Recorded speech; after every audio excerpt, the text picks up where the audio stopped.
There's a woman you marry that will help you squander what your father gave you.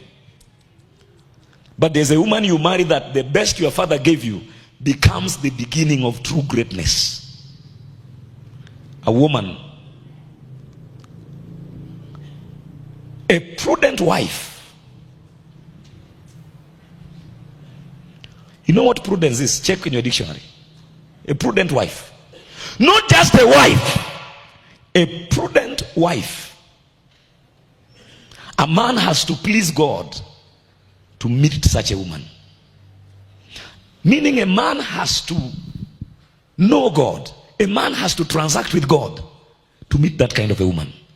You can't meet that kind of a woman except it is God. A prudent wife. When you get her, your journey to wealth. When you marry right, 3/4 of your problems are solved by your marriage. But when you marry the wrong way, you owe life 3/4 of the rest of your life. You have scores to settle with life. You have debts to pay. You are owing life 3/4 of your life by marrying wrong. There are women you marry, you can't be. There's a woman you marry, the truth is you will never be rich. If you have to be rich, you have to hide the money. You have to go and buy a house in Kisumu and nobody should know. You have to buy a car and hide it in Kitui. You have 3 taxis in Kitui, but you must ensure there is no trace. There's nothing pointing to the fact that you have a car. You have to live like a sojourner.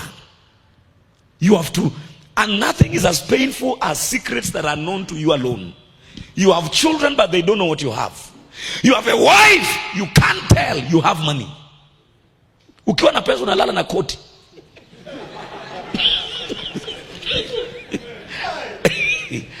Hey.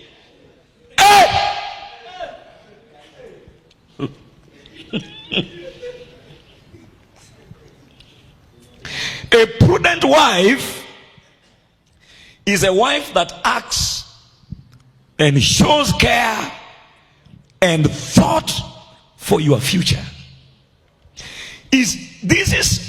Listen, you can't separate a wife from the future. There are women you marry and your future is finished. You will never build a house. You will never buy anything. You will never improve the lives of your brothers and sisters. You will never change your father's compound because you married your own principality.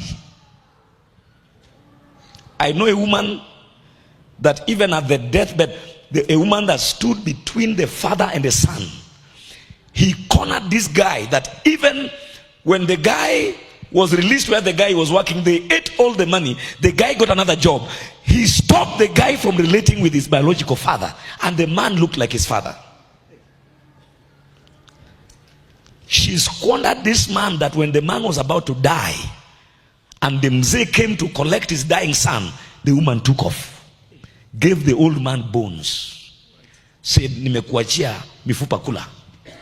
There's a woman you marry and she'll run away when you are bones. These women you see seated here during the service saying, I shall marry. If once you know her very well and she says, I shall marry while looking at you, open your eyes and say, back to the sender.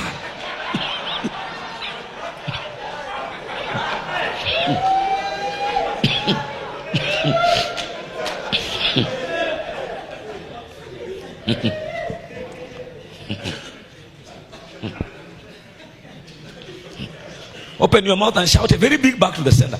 Because a prudent wife is a wife who thinks the future. You can give her a gift of 100,000. My wife, I just felt I want to be a blessing to you.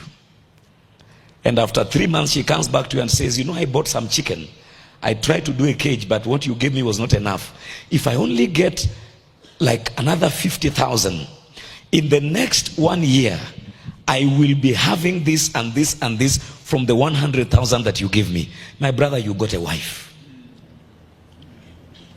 And you know the good news? You can test these girls before you marry them. and know whether you are going to mortgage your future or you are going to secure your future. Marriage either saves your future or destroys your future.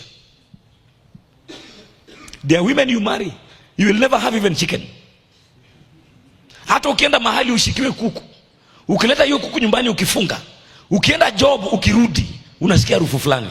Unasema na ile nilikuwa nataka kufuga ile kuku.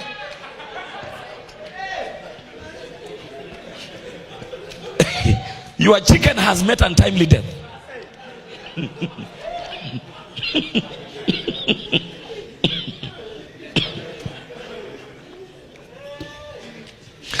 There are women who are hazards.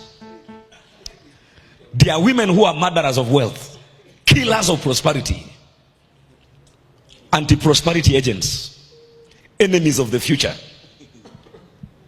They bewitch long life. They leave you lean, slim, finished, and grounded.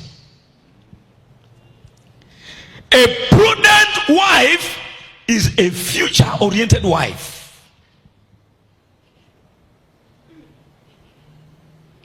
A wise woman, a judicious woman, an advisable woman, well advised, sensible. A woman that has sense. Only God can give you a woman. Your father can choose for you and make a mistake. Remember, the mistakes you are seeing with your mother are part of his mistakes. So if you allow I didn't say don't allow your father advise you. Your father can advise you and say, my son, okay, according to me, blah blah blah. You know, I have to say that carefully because Elder Mike is here with his sons, and they will find the ground to tell, hey, mbuyu bana. Sasa unasikia vile pasi amesema. The old man can advise you and say, my son, don't go this way. But when it comes to a wife, even your dad may not know everything. You need God. You come to your dad and you say, Daddy, I've prayed and prayed and prayed, and there's this lady.